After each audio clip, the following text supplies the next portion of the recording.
మరలా చెప్తున్నాను, దేవుడు అనగానే పాపాన్ని పరిహరించేవాడు, దేవుడు అనగానే పాపాలను కప్పివేసేవాడు. కప్పేసి అంటున్నాడు, వారి పాపములను కప్పివేసి ఉన్నావు, నీ ఉగ్రత అంతయు మూసివేసి ఉన్నావు, నీ ఉగ్రత అంతయు మానివేసి ఉన్నావు. వాళ్ళ మీదట దేవుడు ఉగ్రత మానేసాడట, కోపం మానేసాడట. ఎందుకంటే వచ్చేసాడు కదా ఆయన దగ్గరికి, ఆయన వాక్యాన్ని పట్టేసుకున్నాడు కదా, నమ్మాడు కదా, సన్నిధికి వస్తున్నాడు కదా, బైబిల్ పట్టుకున్నాడు కదా, బాప్తిసం తీసుకున్నాడు కదా, ప్రభు అని ప్రార్థన చేస్తున్నాడు కదా, వదిలేసాడట దేవుడు, వదిలేసాడట.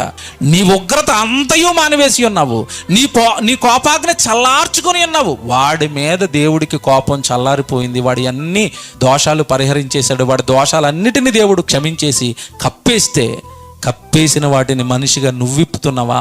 ఎంత వ్యతిరేకంగా వెళుతున్నావు దేవుడికి, ఎంత అడ్డుగా వెళ్ళిపోతున్నావు దేవుడికి, ఎంత వ్యతిరేకంగా దేవుడితో యుద్ధానికి వెళుతున్నావు. నేను కప్పేసింది నువ్వు ఓపెన్ చేస్తావా? నేను క్షమించినవి నువ్వు ప్రచారం చేస్తావా? నేను వద్దులేనివి ఆడి ఏదో ఒక రోజు మోకాళ్ళు వేస్తే పోలే నా కొడుకే కదా, నేను తీసేస్తే నువ్వు వెళ్ళి మొత్తం భుజాలు వేసుకుని మోస్తున్నావు. అవి తప్పు కదా, సహోదరుల పట్ల ఇలా ఉండకూడదు కదా.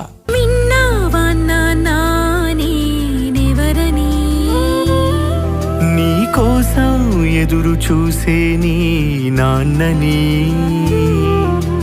విన్నావా నాన్న నేనెవరని? నీ కోసం ఎదురు చూసే నీ నాన్నని, నాలా నిన్ను ప్రేమించేది ఎవరని?